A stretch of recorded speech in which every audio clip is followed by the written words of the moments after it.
Uy, marami nga. Bata, maaari ba ako makahingi sa'yo ng kalakal? Oo naman bata, marami naman to eh. Siguro bata, bago ka lang dito no? Oo, bata, bago lang ako dito. Pinalayas kasi ako ng tatay ko. Kaya nangangalakal ako. Kailangan ko to gawin kasi nag-aaral ako at kailangan ko ng pagkain araw-araw. O ganun ba bata, kawawa ka naman. Saan ka natutulog bata? Natutulog. Kung saan lang ako abutin ng gabi, doon na lang ako natutulog. O ganun ba bata, kawawa ka naman.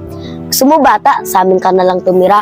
Total, dalawa lang naman kami dun ni tatay eh. Kung gusto mo lang naman sa amin tumira.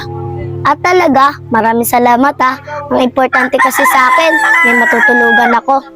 Kaso bata, maliit lang bahay namin. Okay lang ba sa'yo yun? Okay lang yun. Ang importante, matutuluyan ako. Oo nga pala bata. Ano nga pala ang pangalan mo? Ako pala si Irish. Ano rin pala pangalan mo? Ako naman pala si Rosalie Irish. Paano ba yun Irish? Tara na, papakilala kita kay tatay. Sige,